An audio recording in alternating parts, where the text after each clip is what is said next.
Hello everyone, welcome to Galaxy Classes and Defence Academy Ringas. आज अपन total इससे पहले अपन ने इकोलॉजी और एनवायरनमेंट के 2 सीरीज अपन ने कंप्लीट कर चुके हैं। आज अपन उसकी 3rd सीरीज शुरू करने जा रहे हैं। पहली सीरीज में अपन ने टोटल 30 ऑब्जेक्टिव टाइप क्वेश्चन लिए थे। दूसरी सीरीज में टोटल अपन ने 20 से 25 ऑब्जेक्टिव टाइप क्वेश्चन लिए थे और आज भी लगभग 25-30 क्वेश्चन ऑब्जेक्टिव टाइप क्वेश्चन मैंने डाले हैं इसमें। आज जो मैंने इकोलॉजी और एनवायरनमेंट मैंने जो टॉपिक कवर किया है उनमें प्रमुखतः 2 मुद्दों पर बात करनी है अपने को। उसमें एक तो है एसिड रेन, जिसे वास्तव में अपन कहते हैं अम्लीय वर्षा, और दूसरा है ओजोन छिद्र। अर्थात आज टोटल जो 25 क्वेश्चन डाले हैं ना, वो ओजोन छिद्र क्यों हुआ था, कैसे हुआ था, उससे संबंधित क्या क्या बातें अपने को करनी है, एक तो वो देखना है। और दूसरी बात है अम्लीय वर्षा की मार्बल का कैंसर क्या होता है, ये ताजमहल के खराब होने की क्या प्रक्रिया है। तो आज का सेशन इंपॉर्टेंट सेशन है। अगर आपने इससे पहले 2 वीडियो नहीं देखे हैं तो आप आई बटन पर क्लिक करके या फिर डिस्क्रिप्शन में जाके आप 2 वीडियो और देखना, क्योंकि पार्ट 1 और पार्ट 2 जब क्लियर होगा तभी पार्ट 3 आपका आराम से समझ में आएगा। दूसरी बात, कल से आपकी मैथमेटिक्स और जीके की भी क्लासेस शुरू हो जाएंगी। तो कल से सुबह मैथमेटिक्स और जीके रहेगा और कल से शाम को रीजनिंग या फिर साइंस, इन दोनों में से एक अल्टरनेट रहेगा।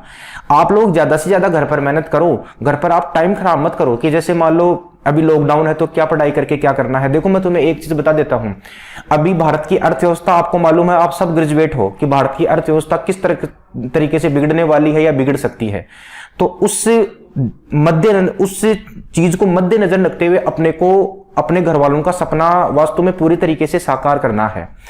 यहां पर गैलेक्सी क्लासेज पूरी मेहनत कर रही है आपके लिए अच्छे अच्छे क्वेश्चन डालने की, और पूरी मेहनत कर रही है आपके लिए अच्छे अच्छे टीचर्स की क्लासेज प्रोवाइड करवाने की। ठीक है, लॉकडाउन में हर चीज पॉसिबल नहीं होती, लेकिन हम फिर भी पूरी मेहनत कर रहे हैं कि बच्चों तक अच्छे से अच्छा मैटर रिकवर हो। इसलिए आप ये जो मेहनत हो रही है इस पर पानी ना फिरने देना, आप पूरे तरीके से डेडिकेट होकर घर पर पढ़ाई करना, ताकि जब भी हमारी 1-2 महीने बाद में या जब भी हमारी आने वाले लॉकडाउन के बाद में हमारी मुलाकात हो तब वास्तव में उसी अवस्था में हो जिस अवस्था में आपने संस्थान को छोड़ी थी। क्योंकि देखो ये जो 2020 है ना, ये आपके सिलेक्शन का एक बहुत बढ़िया मीडियम होने वाला है। इसलिए आप पूरे डेडिकेशन के साथ पढ़ते रहो। कोई क्या कर रहा है या कोई क्या नहीं कर रहा उससे अपने को ध्यान में नहीं देना। अपने को लगभग 7 से 8 घंटे की पढ़ाई रेगुलर अपने को करनी है, ये अपना कॉन्सेप्ट रखना है, तभी मजा आएगा। देखो सर, अकेला आदमी अकेला चना बाहर नहीं फोड़ सकता। आप अगर सहयोग से काम करोगे तो बिल्कुल मजा आएगा काम करने में। ठीक है, तो आप जो भी मैं क्वेश्चन करवाऊं वो क्वेश्चनों को आप बिल्कुल डिटेल से समझा करो, कमेंट्स पर ज्यादा ध्यान मत दिया करो। आपको जो भी आंसर है ना उस आंसर को आप डाल दिया करो, बस बात खत्म। क्योंकि मैं समझा तो रही हूं, कई लोग अलग अलग कमेंट करते रहते हैं। देखो कमेंट्स से आपका जो ध्यान है ना ये क्वेश्चन से हट जाता है। ठीक है ना, आपका ध्यान बिल्कुल क्वेश्चन पर फोकस होना चाहिए, इसलिए ज्यादा कमेंट मत डालना। जो आपका आंसर है बस वो आंसर आप पुटअप कर देना, फिर आप समझना कि वास्तव में इस कॉन्सेप्ट, इस क्वेश्चन की थ्योरी अपने को क्या कर रही है। समझ में आ गई बात। तो आज अपने 2 मुद्दे रहेंगे, एक तो रहेगा अम्लीय वर्षा और एक रहेगा ओजोन छिद्र। तो शुरू करने जा रहा हूं, आधा घंटे का वीडियो है, बिल्कुल ध्यान से समझना, कोई भी क्वेश्चन गलत नहीं होना चाहिए। पहला देखो, सबसे पहले मैंने एक क्वेश्चन से लेकर, इस थ्योरी को समझना तुम, एक क्वेश्चन से लेकर 12 क्वेश्चन तक जो मैंने कंटेंट किया है वो मैंने कंटेंट किया है अम्लीय वर्षा को लेकर। 1 से लेकर 12 क्वेश्चन मैंने डाले हैं अम्लीय वर्षा, जिसे इंग्लिश में बोला जाता है मेरे दोस्तों एसिड रेन। और 12 से लेकर जो 25 क्वेश्चन मैंने डाले हैं वो डाले हैं मैंने ओजोन छिद्र से संबंधित, ओजोन छिद्र से संबंधित। तो इस प्रकार से आज का ये सेशन बड़ा इंटरेस्टेड होने वाला है। ज्यादा से ज्यादा इसको शेयर करो, लाइक करो, ताकि और भी बच्चे से जुड़े। अब सबसे पहले 1 से 12 तक जो क्वेश्चन है ना वो अम्लीय वर्षा के बारे में है। तो ध्यान रखना अम्लीय वर्षा होता क्या है। देखो वर्तमान में ये अम्लीय वर्षा और ओजोन छिद्र दोनों ही किसी भी सरकार के सामने एक बड़ा मुद्दा बन चुके हैं। ये क्यों बन चुके हैं, इसके क्या क्या पर्यावरण पर या पारिस्थितिकी पर प्रभाव पड़ेंगे, ठीक है ना, या पड़ रहे हैं या आने वाले टाइम में पड़ने की संभावना है, उन सब तथ्यों को लेकर आज अपन बातें करेंगे। सर्वप्रथम मैं तुम्हें 2-4 बातें बता देता हूं। सर्वप्रथम अम्लीय वर्षा के बारे में बताया गया था एक वैज्ञानिक जिसका नाम था रॉबर्ट, समझना यहां पर, जिसका नाम था रॉबर्ट अगस्त स्मिथ। रॉबर्ट अगस्त स्मिथ, पूरा नाम इंपॉर्टेंट नहीं है क्योंकि इनको शॉर्ट में लिखा जाता है R.A. स्मिथ। सर्वप्रथम स्मिथ साहब ने ही वास्तव में अम्लीय वर्षा के बारे में बताया था। इन्होंने अम्लीय वर्षा के बारे में क्या अवधारणा बताई, देखो इमेज के जरिए समझना इन्होंने कैसे अम्लीय वर्षा के बारे में बताई। इन्होंने ये कहा कि जैसे ये मान लो फैक्ट्री है, जैसे मैं रेड का चिन्ह लगा रहा हूं, ये फैक्ट्री है, इनसे धुआं निकल रहा है। इस धुएं में टोटल 2 गैसें उत्सर्जित होती है। एक तो होती है SO2 जिसे सल्फर डाइऑक्साइड बोला जाता है, और एक होती है NO2 जिसे नाइट्रोजन डाइऑक्साइड बोला जाता है। अर्थात औद्योगिकरण से या फिर कल कारखानों से या वाहनों से 2 गैसों का उत्सर्जन हुआ, एक तो SO2 और एक NO2। ये दोनों ही वास्तव में वायुमंडल में अपनी एक परत बना लेती हैं, और वायुमंडल में बादल के साथ H2O का मतलब है यहां पर जलवाष्प से क्रिया कर इस पृथ्वी पर गिरती है। अर्थात इस SO2 की क्रिया भी H2O से होगी, तो जो बनने वाला अम्ल है वो बनेगा H2SO4, और जब NO2 की क्रिया H2O से होगी तो बनने वाला अम्ल बनेगा HNO3। समझना यहां पर चीज को। अम्लीय वर्षा की खोज आर.ए. स्मिथ ने की, बात बिल्कुल स्पष्ट है। अम्लीय वर्षा के लिए 2 गैसें जिम्मेदार है, SO2 और NO2। इसमें SO2 का योगदान रहता है लगभग 70%, और इसमें NO2 का योगदान रहता है लगभग 26 से 27%। इसमें 3 से 4% पर एक अन्य गैस और आती है, उसे बोला जाता है CO2। अर्थात प्रमुख तो 3 गैस जिम्मेदार हैं, लेकिन मुख्यतः एग्जामिनर 2 ही गैसों की बात करता है, एक तो SO2 की और एक NO2 की। SO2 की क्रिया H2O से हुई तो वास्तव में बनने वाला H2SO4 कहलाएगा, जिसे सल्फ्यूरिक अम्ल बोला जाता है, और यहां पर ये HNO3 कहलाएगा, जिसे नाइट्रिक अम्ल बोला जाता है। ये सारी बातें बताई थी R.A. स्मिथ साहब ने। अब यहां पर मेरी बात को तुम ध्यान से समझना। अगर तुम्हें पूछे कि अम्लीय वर्षा के लिए कितनी गैसें जिम्मेदार हैं, तो 3, SO2, NO2 और CO2। अगर तुम्हें पूछे कि अम्लीय वर्षा के लिए सबसे ज्यादा जिम्मेदार गैस कौन सी है, तो तुम्हारा आंसर होगा SO2, सल्फर डाइऑक्साइड। कितना प्रतिशत योगदान है, तब तुम्हारा आंसर होगा 70% योगदान। लेकिन अगर एग्जामिनर यह कहे कि अम्लीय वर्षा के लिए SO2 का योगदान है, तो बताओ किस अम्ल का योगदान है। गैस पूछे तो SO2, लेकिन अगर अम्ल पूछे तो मैक्सिमम अम्ल हो जाएगा H2SO4, जिसे बोला जाता है सल्फ्यूरिक अम्ल। अब अपन शुरू करते हैं इसकी क्या वास्तविकता है। पहला क्वेश्चन देखो, निम्नलिखित में से किस वैज्ञानिक ने अम्लीय वर्षा के बारे में सर्वप्रथम बताया। तो अपन ने देख लिया कि R.A. स्मिथ साहब ने बताया था, तो इसका राइट आंसर हो जाएगा बी। इनका पूरा नाम है, वास्तव में इनका पूरा नाम है रॉबर्ट अगस्त स्मिथ। इन्होंने सबसे पहले अम्लीय वर्षा या फिर एसिड रेन के बारे में बताया था। पहला क्वेश्चन है सर जोसेफ आस्पेडिन। आस्पेडिन साहब ने वास्तव में किसके बारे में बताया था, सीमेंट के बारे में। ध्यान रखना, सीमेंट के बारे में किसने बताया था, आस्पेडिन। एक है Thomas Edison. Thomas Alva Edison ने आपको मालूम है कि किसकी खोज की थी, बल्ब के बारे में बताया था, बल्ब की खोज की थी। और एक इसमें ऑप्शन है अल्फ्रेड नोबल। और अल्फ्रेड नोबल का आप लोग सब जानते हो कि इन्होंने किसका आविष्कार किया था, डायनामाइट का आविष्कार। अर्थात इसी एक क्वेश्चन से अपने 4 क्वेश्चन सोल्व हो गए हैं। सीमेंट की खोज करने वाला जोसेफ आस्पेडिन, ठीक है ना। एनटीपीसी 2017 में क्वेश्चन पूछा था, पिछले साल डी ग्रुप में क्वेश्चन आया था, ठीक है ना। अम्लीय वर्षा R.A. स्मिथ, बल्ब का आविष्कार थॉमस एल्वा एडिशन, और डायनामाइट के बारे में किसने बताया था, अल्फ्रेड नोबेल ने। और अल्फ्रेड नोबेल के नाम से ही हर वर्ष वास्तव में नोबेल पुरस्कार दिया जाता है। अगला क्वेश्चन देखो, किसे अम्लीय वर्षा कहते हैं।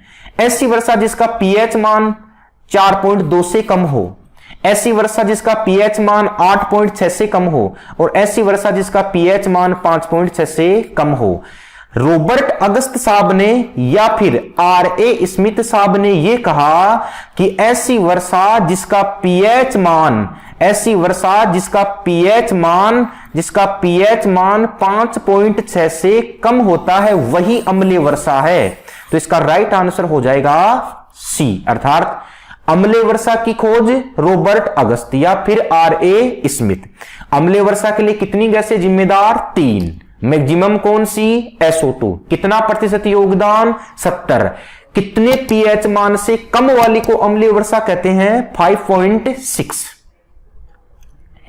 अम्लीय वर्षा के लिए निम्नलिखित में से कौन सी गैस जिम्मेदार नहीं है।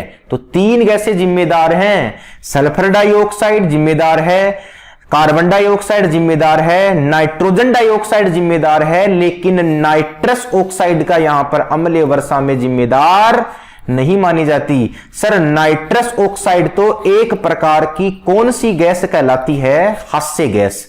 अर्थात NO2 का मतलब तो होता है नाइट्रोजन डाइऑक्साइड और N2 का मतलब होता है नाइट्रस ऑक्साइड। कंफ्यूज करने वाला क्वेश्चन है। अब यहां पर मुझे तुम बताओ देखिए कमेंट करके कि SO2 का कितना योगदान है? 70%। शाबाश। CO2 का कितना योगदान है? 26%। शाबाश। NO2 का कितना योगदान है? NO2 का योगदान है कितना? 3 से 4%। तो इसका राइट आंसर हो जाएगा डी। इसको समझना तुम थोड़ा सा। ये मैंने फिगर लिया है SO2 का, तो देखो SO2 का योगदान कितना दिखा रहा है? लगभग कितना दिखा रहा है? 70%। ये है NO2 का, और NO2 का यहां पर योगदान 32% दिखा रहा है, लेकिन लगभग माना जाता है। NCERT ने यहां पर कितना माना है? 26%। तो डायग्राम से समझ जाओगे तुम। अगला क्वेश्चन देखो, निम्नलिखित में से कौन सा सही सुमेलित नहीं है? एक तरफ एग्जामिनर ने दे रखे हैं गैस और दूसरी तरफ एग्जामिनर में दे रखे हैं अम्लीय वर्षा में योगदान। सल्फर डाइऑक्साइड का 70% योगदान है, सही है। नाइट्रस ऑक्साइड का 26% योगदान, तुम मुझे कमेंट करके बताओ कि सही है कि गलत है। और कार्बन डाइऑक्साइड का 4% योगदान, ये दोनों तो सही है। और अगला इसने डी ऑप्शन दिया है बेवकूफ बनाने के लिए, उपरोक्त सभी सही है। आप भी बच्चे यही सोच रहे होंगे कि उपरोक्त सभी सही है, लेकिन यहां पर तुम लोग जरा दिमाग लगाओ कैसे क्वेश्चन घुमा फिराया है। ये जो बी ऑप्शन है ना, इसमें कोई नाइट्रोजन डाइऑक्साइड नहीं है, इसमें नाइट्रस ऑक्साइड दिया है, जबकि 26% योगदान तो रहता है नाइट्रोजन डाइऑक्साइड का। NO2 होता तो सही है, लेकिन यहां पर N2O है, तो N2O का तो सर दूर दूर से भी कोई रिश्ता नहीं है अपनी अम्लीय वर्षा से। तो इसका राइट आंसर हो जाएगा बी। अगला क्वेश्चन देखो, अम्लीय वर्षा में सर्वाधिक योगदान निम्नलिखित में से किस गैस का है? तो सर्वाधिक योगदान किसका है? SO2 का। और कितना प्रतिशत है? 70%। तो इसमें राइट आंसर हो जाएगा ए, SO2 का योगदान है। अगला देखो, निम्नलिखित में से कौन सा सल्फर डाइऑक्साइड यानी SO2 का स्रोत नहीं है? अब यहां पर ये वेरी इंपॉर्टेंट क्वेश्चन है, समझना ये क्या कह रहा है। SO2 जिसका अम्लीय वर्षा में कितना प्रतिशत योगदान है? 70% योगदान है, ठीक है ना। SO2 का कौन सा स्रोत नहीं है? पहला ऑप्शन है खेतों में रासायनिक उर्वरक, दूसरा ऑप्शन है वाहनों से SO2 निकलती है, वाहनों से, कल कारखानों से निकलती है। ज्वालामुखी के फटने से भी SO2 का स्रावण होता है। तापीय संयंत्र और पेट्रोलियम शोधन से भी SO2 निकलती है, लेकिन सर खेतों में रासायनिक उर्वरकों से SO2 नहीं निकलती। खेतों में रासायनिक उर्वरकों से तो निकलती है NO2। अर्थात NO2 का तो स्रोत क्या है? खेतों में रासायनिक उर्वरक, और SO2 के स्रोत ये तीनों से है। कभी कभी तो एग्जामिनर सीधा ही अपने से पूछ लेता है कि वास्तव में ज्वालामुखी के फटने से निम्नलिखित में से कौन सी गैस आउट होती है, तब भी ध्यान रखना SO2 ही आंसर आएगा। अगला क्वेश्चन देखना, निम्नलिखित किस विकल्प का अर्थ कोहरा जो धुएं से मिलकर प्रदूषित होता है? समझना यहां पर एग्जामिनर ने बात की है दो तथ्यों की, एक तो है सर कोहरा और एक है धुआं। कोहरा और धुआं जब आपस में मिल जाते हैं तब क्या बनता है? तो ध्यान देना यहां पर, कोहरा को बोला जाता है इंग्लिश में फॉग और धुआं को इंग्लिश में बोला जाता है स्मोक। ध्यान देना, इसका SM लिया गया है और इसका OG लिया गया है, और इन दोनों से मिलाकर बनता है यहां पर स्मोक। अर्थात ऐसा प्रदूषण जो कोहरा और धुआं दोनों से मिलकर बना है वो स्मोग कहलाता है। तो इसका राइट आंसर हो जाएगा डी। समझना यहां पर कोहरे से भी ध्यान रखना, कोहरा अकेला कोई प्रदूषण नहीं करता, लेकिन कोहरे के साथ अगर धुआं मिक्सर हो जाता है तब एक प्रदूषणकारी कारक बनता है, और उस प्रदूषणकारी कारक को मेरे दोस्तों बोला जाता है स्मोक। अगला क्वेश्चन देखो, कहा जाता है कि ताजमहल मार्बल कैंसर से ग्रसित है। यह मार्बल कैंसर क्या है? यही क्वेश्चन सर पिछली बार डी ग्रुप में आया हुआ था, डी ग्रुप 2018 की इवनिंग वाले बैच में। बहुत अच्छा क्वेश्चन है ये। कहा जाता है कि ताजमहल मार्बल कैंसर से ग्रसित है। आखिर ये मार्बल कैंसर है क्या? देखो, मैंने बताया कि इसमें दो गैसों का योगदान है, एक तो SO2 है और एक इसमें NO2 है, मुख्यतः यही है, और दोनों से मिश्रित गैस कहलाती है अम्लीय वर्षा।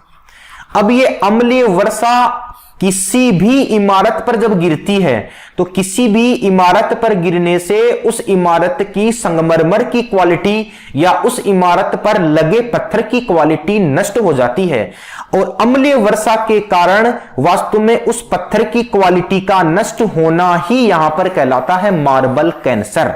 अर्थात ऐसा कैंसर जो अम्लीय वर्षा की वजह से पत्थर को होता है उसे मार्बल कैंसर कहते हैं। तो पहला ऑप्शन देखो क्या कह रहा है। पहला ऑप्शन, निकट से उद्योगों में ताजमहल में धुआं भरना, नहीं है सर। ताजमहल के मार्बल में बड़ी संख्या में कवक्का लगना नहीं हो सकता। काजल कणों के कारण मार्बल का पीना होना नहीं हो सकता। अम्लीय वर्षा जो मार्बल का शरण करती है और इसी अम्लीय वर्षा जो मार्बल का शरण करती है उसे ही बोला जाता है मार्बल कैंसर। इमेज के जरिए मैं तुम्हें समझाऊंगा कि वास्तव में मार्बल कैंसर क्या होता है। समझना, यहां पर मैंने एक इमेज बनाई आपके लिए, ये देखो इधर, ये अम्लीय वर्षा की है। इसमें क्या होता है, देखो ये धुआं जा रहा है, ठीक है ना। इस धुआं में आपको मालूम है कि या तो SO2 है और या फिर NO2 है।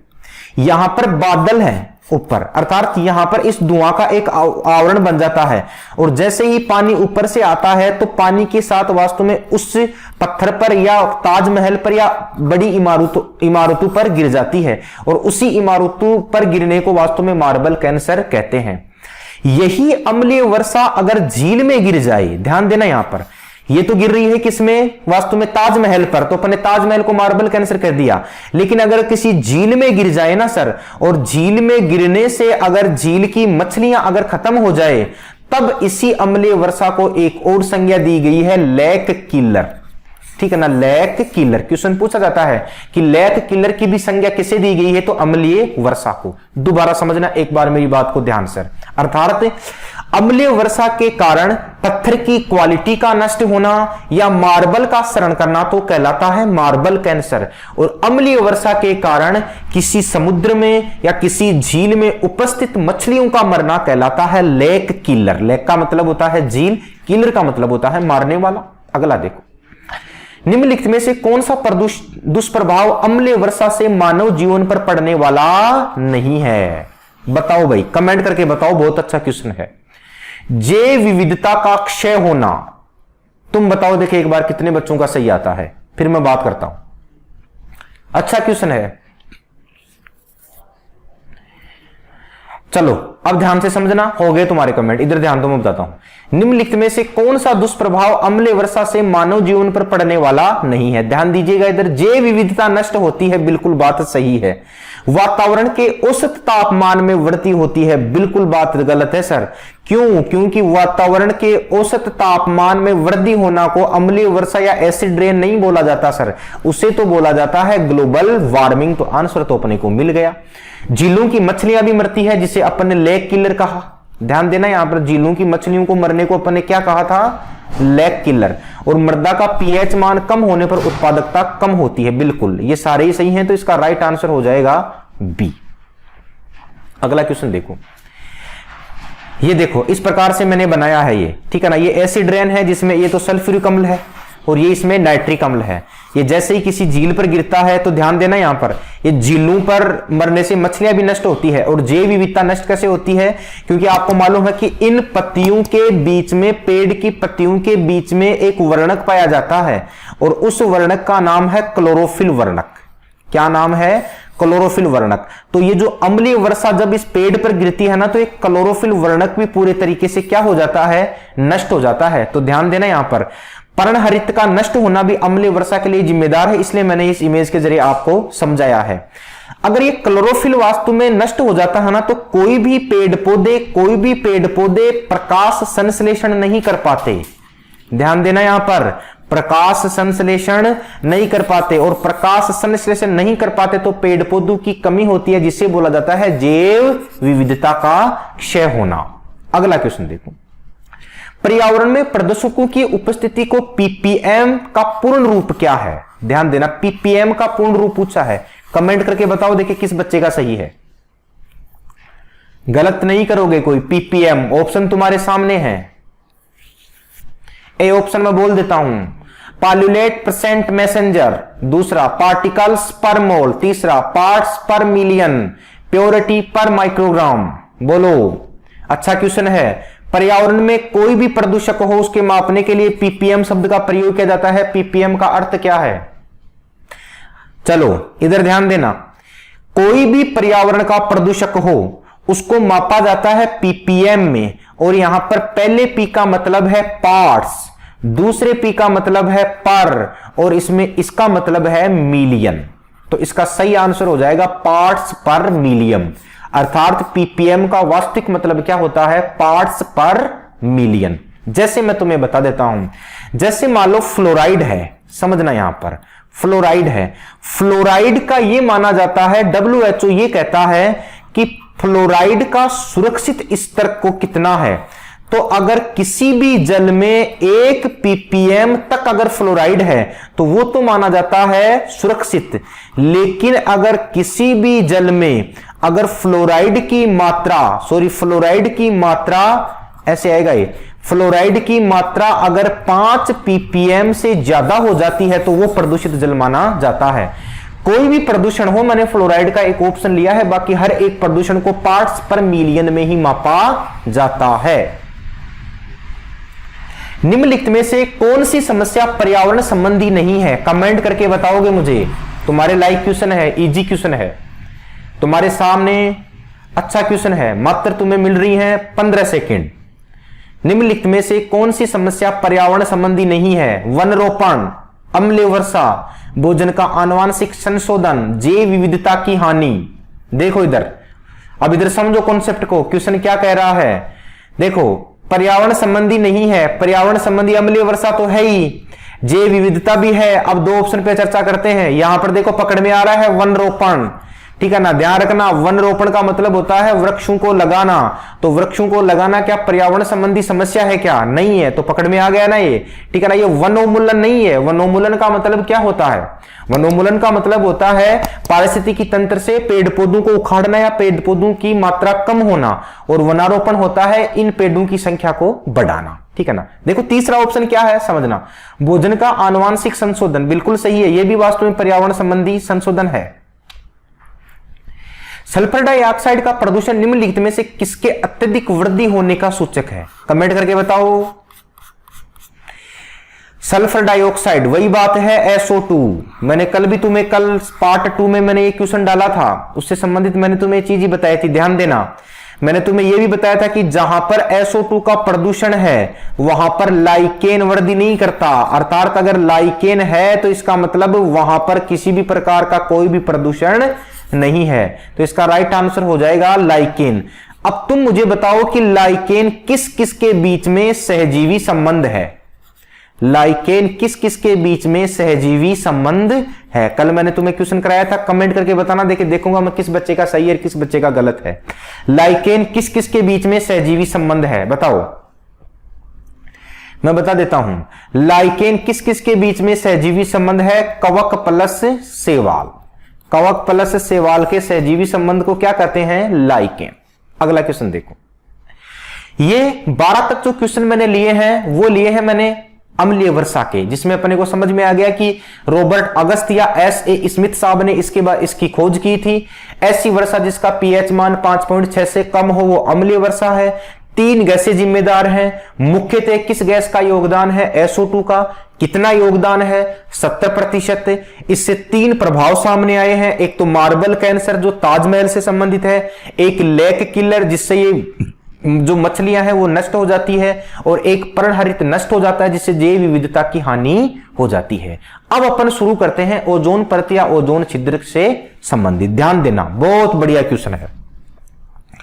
ओजोन परत निम्नलिखित में से किस मंडल में पाई जाती है? तो ओजोन परत पाई जाती है समताप मंडल में। इमेज के जरिए समझना, यहां पर मैंने एक इमेज ड्रॉ की है, ये अपनी पृथ्वी है। समझना यहां पर आखिर ओजोन के साथ क्या क्या गड़बड़ हो रही है।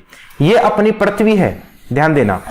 पृथ्वी की सतह से लगभग 35 किलोमीटर तक वास्तव में समताप मंडल या ओजोन मंडल पाई जाती है।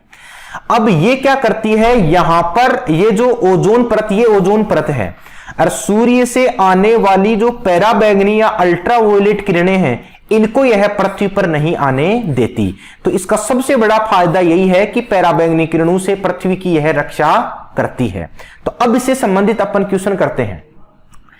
निम्न में से कौन सा कथन सही नहीं है? ध्यान देना, ओजोन गैस त्रिपरमाण्विक गैस है। सही है सर। ओजोन गैस की सर्वाधिक सांद्रता 25 से 30 किलोमीटर पर पाई जाती है। बिल्कुल सही है। ओजोन परत का निर्माण ओजोन के 3 परमाणु के आपस में जुड़ने से होता है। ध्यान देना यहां पर। अगला क्वेश्चन एक बार अपन डी ऑप्शन पर देख लेते हैं। डी ऑप्शन क्या कह रहा है? डी ऑप्शन है कि ये पराबैंगनी किरणों को अवशोषित करती है। ये भी सही है, तो अपना आंसर तो मिल गया। अब इसी आंसर क्यों है? ओजोन परत का निर्माण ओजोन के 3 अणु से नहीं होता। ओजोन परत का निर्माण ऑक्सीजन के 3 परमाणु से होता है। तो अच्छा क्वेश्चन है ये। ओजोन परत का निर्माण ऑक्सीजन के 3 परमाणु से होता है। ओजोन परत का निर्माण ओजोन के 3 परमाणु से नहीं होता। पराबैंगनी किरणों से रक्षा करती है, बात बिल्कुल सही है। वायुमंडल में उपस्थित ओजोन पर अवशोषित होती है या अवशोषित करती है, अर्थात किन किरणों को अवशोषित करती है? तो मैंने तुम्हें अभी बताया, यह किन किरणों को अवशोषित करती है दोस्तों? पराबैंगनी किरण। अब तुम मुझे कमेंट करके बताओ कि पराबैंगनी किरणों की खोज किस वैज्ञानिक ने की? बताओ। देखिए, पराबैंगनी किरणों की खोज की थी रिचर नामक वैज्ञानिक ने, और इन्हीं पराबैंगनी किरणों को इंग्लिश में बोला जाता है अल्ट्रा। ध्यान देना यहां पर, ultra violet rays. Ultra violet rays. तो इसका सही आंसर हो जाएगा सी। पराबैंगनी किरणों की खोज किसने की थी? रिचर ने। देखो, कॉस्मिक किरणों की खोज किसने की? मैं तुम्हें बता देता हूं। कॉस्मिक किरणों की खोज की थी टीएच मेमेन ने। ध्यान देना यहां पर, टीएच मेमेन। कभी कभी इसकी फुल भी फॉर्म पूछ लेता है। थियोडोर, पूरा फुल फॉर्म बता देता हूं मैं, थियोडोर हेराल्ड मेमन। इन्होंने कॉस्मिक किरणों की खोज की थी। इंफ्रारेड किरणों की खोज किसने की थी? इंफ्रारेड किरणों की खोज की थी विलियम हर्शेल। अगर आपने ध्यान से फिजिक्स पढ़ी होगी तो विलियम हर्शेल। तो तीनों के बारे में मैंने बता दिया है। कॉस्मिक किरणों की खोज थियोडोर हेराल्ड मेमन, इंफ्रारेड किरणों की खोज विलियम हर्शेल, और अल्ट्रावायलेट या पराबैंगनी किरणों की खोज किसने की थी? रिचर ने। लेकिन ओजोन परत का संबंध केवल और केवल किस किरण से है? अल्ट्रावायलेट किरण से। अगला क्वेश्चन देखो, ओजोन परत की, बहुत बढ़िया क्वेश्चन है सर ये, आरएस प्री में क्वेश्चन आया था ये, आरएस प्री में, बहुत अच्छा क्वेश्चन है। ओजोन परत की मोटाई का मापन डोप्सन यूनिट में किया जाता है। देखो, अपने को मालूम है कि डोप्सन यूनिट तो अपने रट के, लेकिन एग्जामिनेशन ने थोड़ा सा क्वेश्चन को बदल दिया। यहां पर डोप्सन का संदर्भ है एक वैज्ञानिक से, एक प्रकार की गैस से, एक प्रकार के उपग्रह से, एक प्रकार के कार्बन से। समझना यहां पर, वास्तव में ओजोन परत की मोटाई को नापने के लिए या किसी भी परत की मोटाई को नापने के लिए एक यंत्र बनाया गया था जिसका नाम था स्पेक्ट्रोफोटोमीटर। समझना यहां पर, स्पेक्ट्रोफोटोमीटर, ये एक उपकरण बनाया गया था और इसी उपकरण से ओजोन परत की मोटाई मापी जाती थी। और ये उपकरण स्पेक्ट्रोमीटर के बारे में या स्पेक्ट्रोफोटोमीटर के बारे में एक वैज्ञानिक ने बताया था, और उस वैज्ञानिक का नाम था डोप्सन। अर्थात ये डोप्सन वास्तव में एक प्रकार का वैज्ञानिक था। इसी से स्पेक्ट्रोफोटोमीटर से इसको मापकर इसको लिखा जाता है डोप्सन में, और इसको प्रदर्शित किया जाता है डीयू। डी का मतलब होता है डोप्सन, और यहां पर यू का मतलब होता है यूनिट। तो आखिर डोप्सन एक प्रकार का कौन था? वैज्ञानिक था, जिसने किस उपकरण के जरिए इसकी मोटाई को नापा था? स्पेक्ट्रोफोटोमीटर। आकाश गंगाओं की व्यास का भी जो मालूम किया जाता है ना, यह भी वास्तव में स्पेक्ट्रोफोटोमीटर से ही किया जाता है।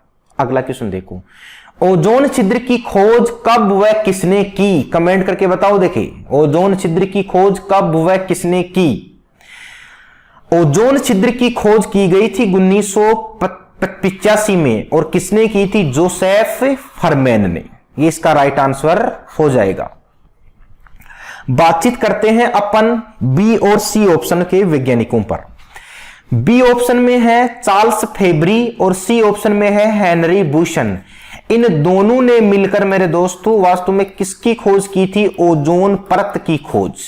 ध्यान देना यहां पर, अगर तुम्हारा एग्जामिनर कहे कि ओजोन परत की खोज किसने की तो चार्ल्स फैब्री और हेनरी बुशन, और अगर तुम्हें कहे कि ओजोन छिद्र की खोज किसने की तो जोसेफ फरमेन। एक बार क्वेश्चन ये भी आया था कि निम्न में से किसका संबंध ओजोन परत से नहीं है, उसमें 3 और 4 ऑप्शन दिए थे। एक ऑप्शन था चार्ल्स फैब्री, एक ऑप्शन था हेनरी बुशन, एक ऑप्शन था हिपोक्रेटस और एक ऑप्शन था जोसेफ फरमेन। ये ऐसे कैसे दे रखे थे, तो उसमें उसको आउट करना था हिपोक्रेटस को, क्योंकि उसका संबंध ओजोन परत से नहीं है। तो छिद्र की खोज करने वाला जोसेफ फरमेन और परत की खोज करने वाले चार्ल्स फैब्री और हेनरी बुशन। अगला क्वेश्चन, वायुमंडल में जिस ओजोन छिद्र का पता लगाया गया है वह कहां स्थित है। तो आपको सबको मालूम है कि जहां पर ओजोन छिद्र का पता लगाया गया वह कहां पर स्थित है, अंटार्कटिका के ऊपर। अब मेरी बात को तुम ध्यान से समझना, तुमने ये तो बता दिया कमेंट करके कि सर अंटार्कटिका के ऊपर स्थित है, लेकिन तुम्हें ये बता दो कि अंटार्कटिका के ऊपर ही आखिर ओजोन छिद्र क्यों हुआ। तो समझना यहां पर, क्योंकि समझने पर चीज सर क्लियर हो जाती है। दो चीजें हैं, किसी भी चीज को रटना और किसी भी चीज को समझना, या किसी भी चीज को मानना और किसी भी चीज को जानना, दो अलग अलग बातें हैं। मानना अंधविश्वास है और जानना उसकी हकीकत है। आखिर ओजोन छिद्र अंटार्कटिका के ऊपर क्यों हुआ, समझते हैं। ओजोन छिद्र के लिए एक कार्बन जिम्मेदार है और उस कार्बन का नाम है CFC या क्लोरोफ्लोरोकार्बन। ये CFC यूज होता है एक तो AC में, और ये CFC यूज होता है एक फ्रिज में, और यही CFC एक यूज होता है कोल्ड स्टोरेज, जिसको अपन शीतगृह बोलते हैं। लेकिन ओजोन छिद्र मिला कहां पर है, अंटार्कटिका में। तो अंटार्कटिका में ना तो कोई AC चलाने वाला है, अंटार्कटिका में ना कोई फ्रिज चलाने वाला है, और अंटार्कटिका में ना कोई कोल्ड स्टोरेज चलाने वाला है। अर्थात ये तीनों कारक भले ही CFC को उत्सर्जित करते होंगे, लेकिन इन तीनों कारकों का संबंध ओजोन छिद्र से तो नहीं है। तो ओजोन छिद्र के लिए CFC क्यों जिम्मेदार हुआ, अब समझना। इसी CFC का प्रयोग किया जाता है ईंधन के तौर पर, और इसी CFC का प्रयोग ईंधन के तौर पर जिन वायुयानों में किया जाता है उन्हें बोला जाता है जेट प्लस वायुयान।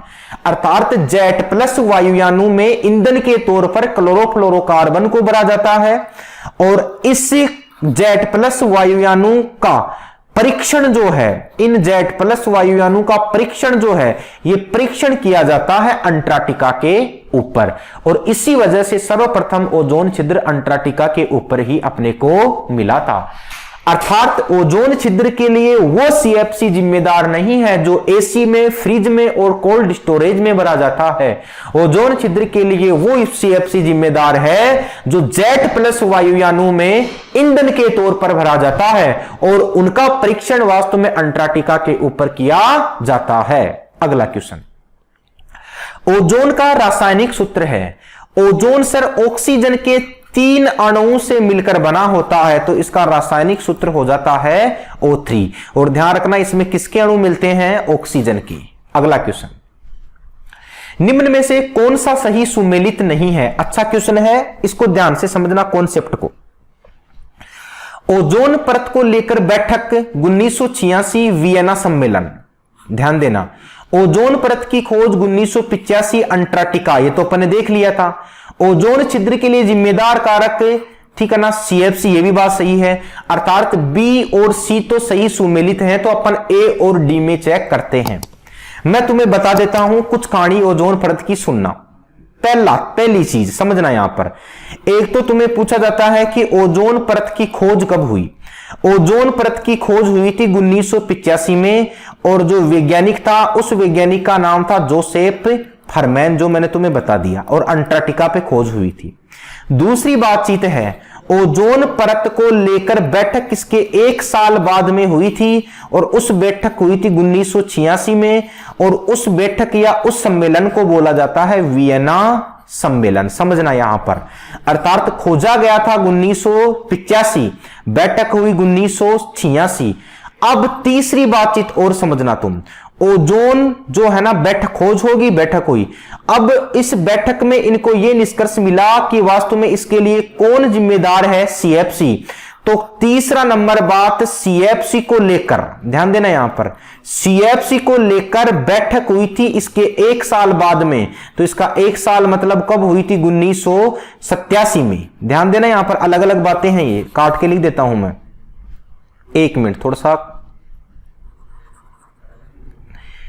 हुई थी 1987 में। और कौन सा सम्मेलन था वो? मॉन्ट्रियल सम्मेलन। मॉन्ट्रियल सम्मेलन, ध्यान देना।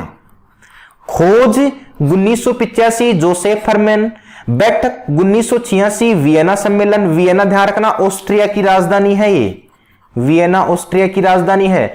और सीएफसी को लेकर बैठक 1987 मॉन्ट्रियल सम्मेलन। अर्थात पहला भी सही है, दूसरा भी सही है, तीसरा भी सही है, तो इसका डी सही सुमेलित नहीं है सर। ओजोन का सबसे बड़ा जो छिद्र मिलता, सबसे बड़ा छिद्र दिखाई देता है, ये किस ऋतु में दिखाई देता है? बसंत ऋतु में, भीषण गर्मी में दिखाई नहीं देता। दोबारा समझा देता हूं एक बार। ओजोन परत की खोज 1985 जोसेफ फरमैन।